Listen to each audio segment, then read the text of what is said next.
As-tu déjà regardé les informations et ressenti une douleur profonde? Une incompréhension? Pourquoi ce sont toujours les pays musulmans qui brûlent?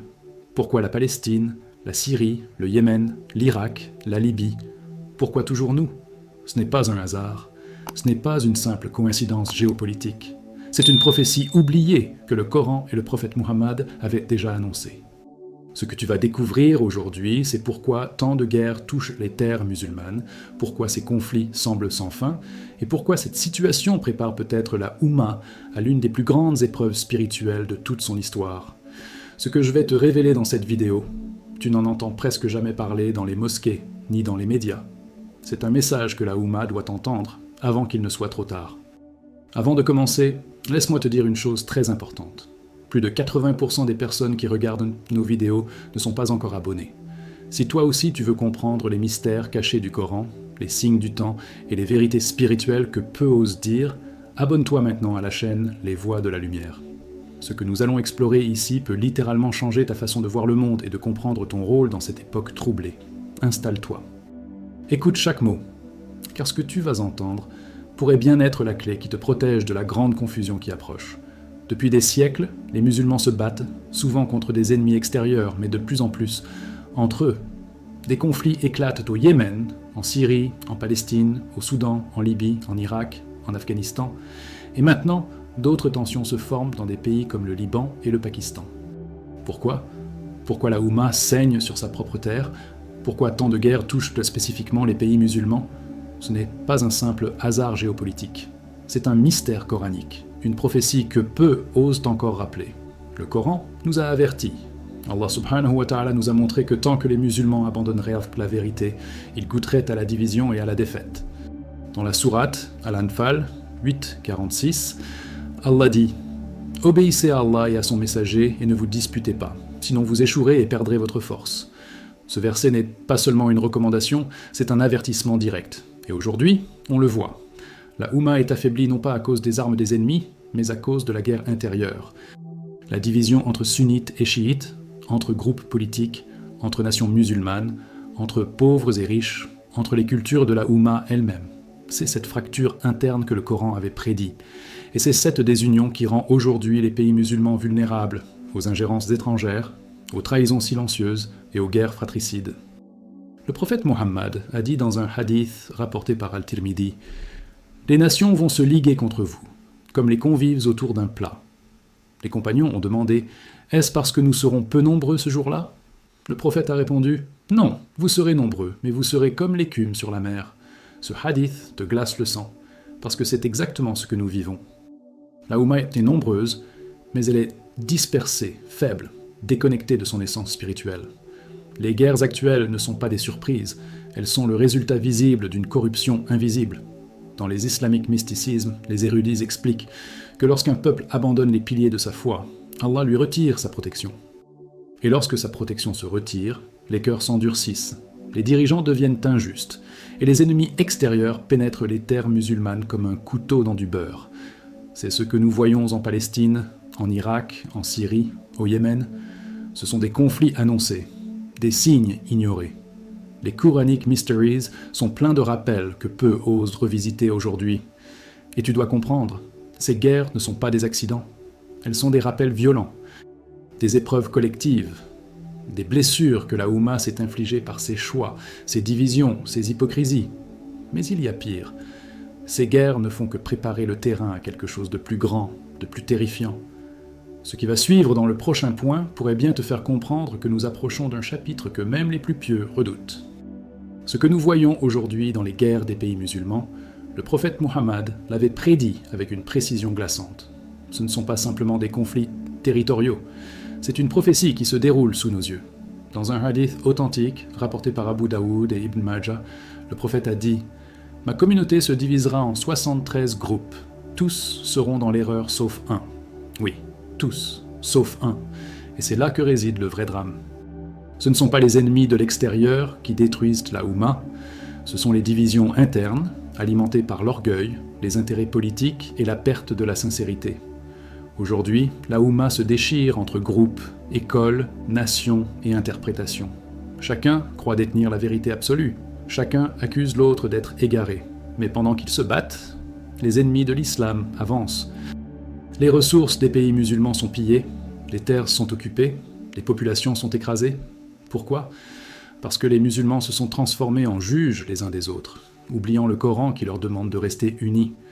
Sourate Al-Imran 103 dit clairement « Et tenez fermement tous ensemble au câble d'Allah et ne vous divisez pas. » Mais ce câble est brisé dans le cœur de nombreux musulmans aujourd'hui.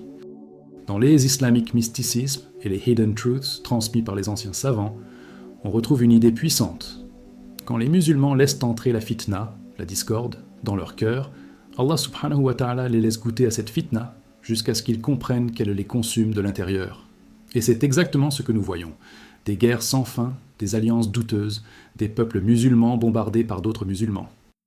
Une désunion qui traverse les continents et les générations. Le prophète a dit « Celui qui sort de l'obéissance et se sépare de la communauté et meurt dans cet état, meurt d'une mort pré-islamique. » Tu comprends ce que cela signifie ? Vivre dans la Ummah, mais être spirituellement sorti d'elle. Être physiquement dans l'islam, mais être dans le camp des destructeurs par nos actions et nos divisions. Et ce que peu osent dire, c'est que ces guerres, ces trahisons, ces complots internes sont le résultat direct de l'éloignement d'Allah subhanahu wa ta'ala et de l'abandon des valeurs prophétiques. Mais ce n'est pas tout, car ce que tu vas découvrir maintenant, c'est qu'en plus de la division, une autre prophétie est en train de se réaliser, celle d'une invasion mondiale, où les ennemis de l'islam se partageront les terres musulmanes comme un plat dévoré par des convives impatients. Il y a un hadith terrifiant que beaucoup de musulmans ignorent ou préfèrent oublier. Le prophète Muhammad a dit « Les nations se rassembleront autour de vous comme les convives autour d'un plat. » Les compagnons ont demandé « Sera-ce parce que nous serons peu nombreux ce jour-là » Il répondit « Non, vous serez nombreux, mais vous serez comme l'écume sur la mer. » Ce hadith décrit exactement ce que nous vivons aujourd'hui. Les puissances du monde se partagent les terres musulmanes sans résistance, comme si elles dévoraient un festin abandonné. Et ce n'est pas une métaphore, c'est notre réalité géopolitique. La Palestine, la Syrie, l'Irak, la Libye, le Yémen, l'Afghanistan et bien d'autres deviennent des zones de jeu stratégiques où les grandes puissances imposent leur domination. Elles prennent, elles divisent, elles manipulent, pendant que la Oumma reste spectatrice, impuissante, éclatée en morceaux. Pourquoi ? Parce que nous sommes nombreux, mais faibles, présents, mais divisés. Et cette faiblesse, le prophète l'a appelée Al-Wan, c'est-à-dire l'amour excessif de la vie terrestre et la haine de la mort. C'est cet attachement à ce monde qui a affaibli notre cœur collectif. Dans les Quranic Mysteries, Allah subhanahu wa ta'ala a montré que lorsqu'un peuple abandonne sa guidance, il permet aux oppresseurs de prendre le dessus, non pas pour les détruire immédiatement, mais pour qu'ils se réveillent. C'est un avertissement. Mais combien entendent encore cet appel ? Les alliances économiques, les bases militaires étrangères dans les pays musulmans, les trahisons politiques. Tout cela a été annoncé. Ce sont des hidden truths que la géopolitique ne peut pas expliquer seule. C'est un schéma spirituel profond, prédit et observé par ceux qui lisent le Coran avec le cœur éveillé. Dans les Islamic Mysticism, les anciens savaient que le véritable ennemi n'est pas seulement celui qui tient l'arme, mais celui qui entre dans le cœur des musulmans et y plante la peur, la division et la jalousie. Tant que nous resterons obsédés par les frontières, les drapeaux, les intérêts nationaux et les rivalités internes, les ennemis extérieurs continueront à manger sur la table de la Oumma. Ils le feront en toute tranquillité, car nous leur avons laissé l'assiette et la cuillère. Mais ce que tu vas découvrir maintenant va encore plus loin. Ce ne sont pas seulement des guerres terrestres. Le prophète a annoncé une époque où les cœurs des musulmans seraient frappés par un aveuglement collectif, où la vérité serait inversée, et où la fitna gouvernerait les esprits comme une épidémie silencieuse. Prépare-toi, car le prochain point va te secouer. Le prophète Mohammed nous a avertis d'un temps où la vérité deviendrait méconnaissable, où les croyants seraient perdus dans la confusion. Il a dit « Il viendra un temps où celui qui s'accroche à sa religion sera comme celui qui tient une braise dans sa main. » Rapporté par At-Tirmidhi. Ce temps, c'est aujourd'hui. Dans les guerres actuelles entre les pays musulmans, la vérité est devenue floue. Qui a raison ? Qui a tort ? Qui défend réellement l'islam et qui utilise l'islam pour ses propres intérêts ? C'est cette époque que le prophète a appelée les jours de grande fitna. Dans le Spiritual Awakening, les savants expliquent que la fitna n'est pas toujours une guerre avec des armes. La fitna est parfois un virus qui pénètre les cœurs, la confusion, la division, la propagande, les réseaux sociaux remplis de mensonges et de manipulations.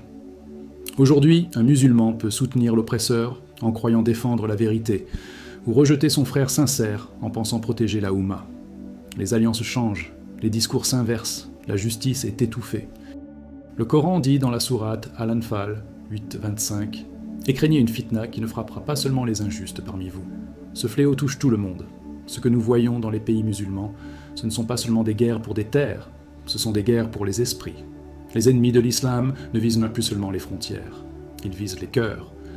Ils propagent la fitna en profondeur, à travers l'éducation, les médias, les alliances économiques, et même dans certaines mosquées déformées par le pouvoir. Et ce que les Quranic Mysteries nous montrent, c'est que ce genre de corruption des esprits est plus dangereuse que la perte d'un territoire. Dans les islamiques mysticismes, il est dit que, lorsque la vérité devient difficile à reconnaître, le croyant doit s'accrocher au Coran, multiplier ses doigts et rester dans la patience. Car dans ces temps sombres, beaucoup croiront faire le bien alors qu'ils alimentent la fitna.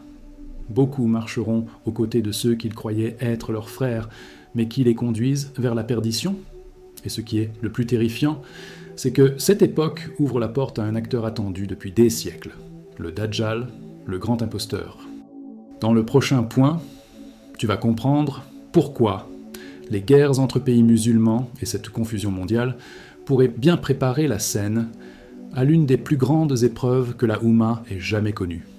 Les anciens savants ont toujours averti que les divisions dans la Oumma ne sont pas seulement des épreuves, ce sont des préparations. Préparation à quoi ? À l'arrivée du plus grand trompeur que l'humanité ait jamais connu, le Dajjal.